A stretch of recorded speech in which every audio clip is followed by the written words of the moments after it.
I was abandoned at birth, left in the hospital. I went through a succession of foster homes, orphanages, detention centers, reform schools. Jerry Balone moved so often that he never made any friends.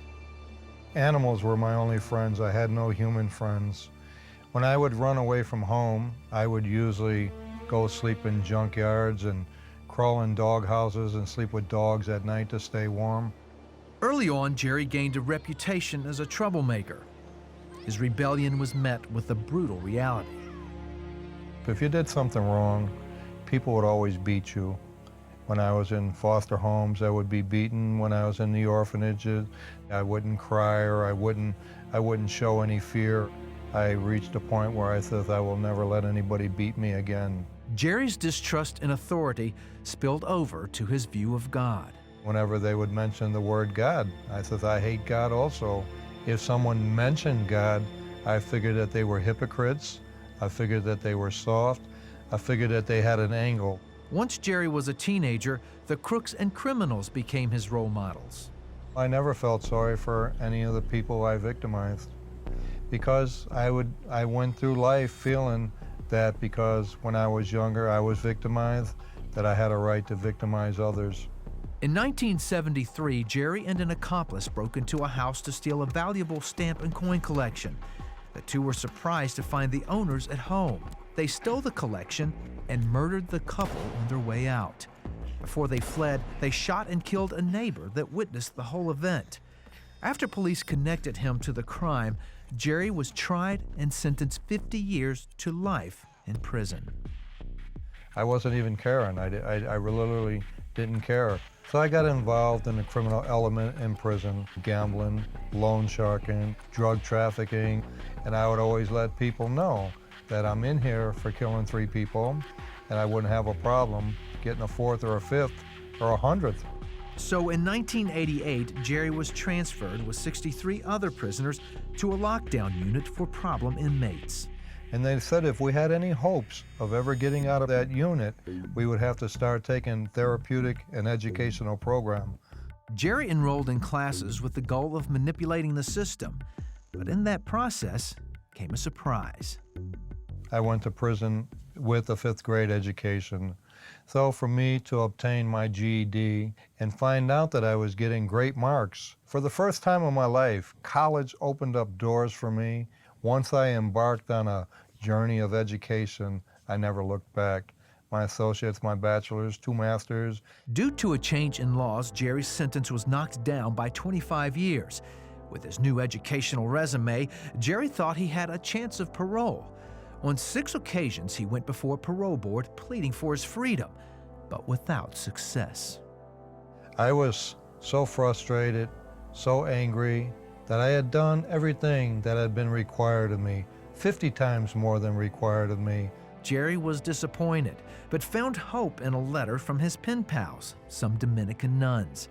Even though Jerry was agnostic, these nuns became his good friends over the years through their letters.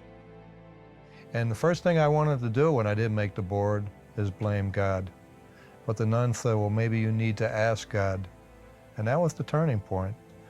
And they said, Jerry, it's time to try something new.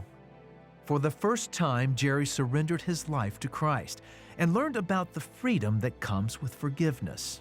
I was still holding on to a lot of pain and anger and bitterness for those people, my mother included, for what had happened to me as a child. The first time was forgiving all of those who had done me wrong.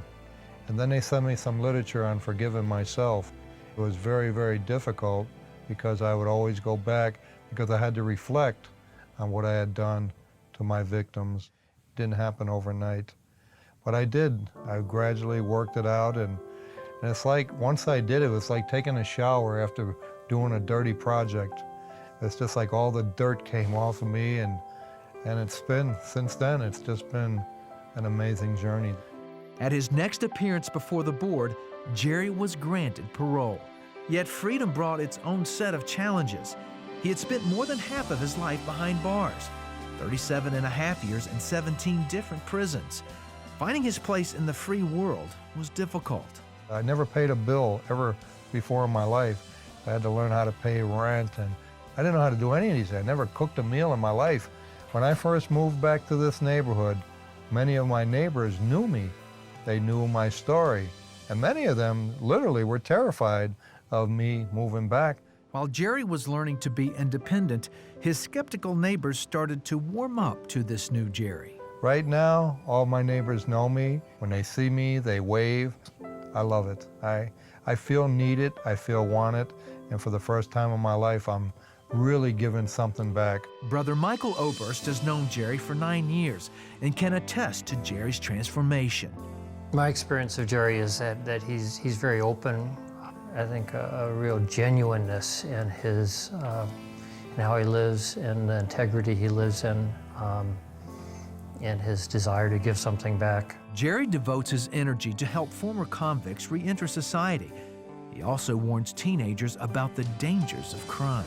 When I go around doing presentations, I always have a mug shot of the night that I was arrested for my crime, and I hold it up for anybody that's in my audience and always say, this is the person that I used to be. I am no longer this person, and I attribute that all to divine intervention. I know God is all forgiving and all knowing and all loving. I'm just so thankful because I know God has a plan for me. He's guiding me to where I need to be. God's been talking to me all my life, but I wasn't listening. Now I'm open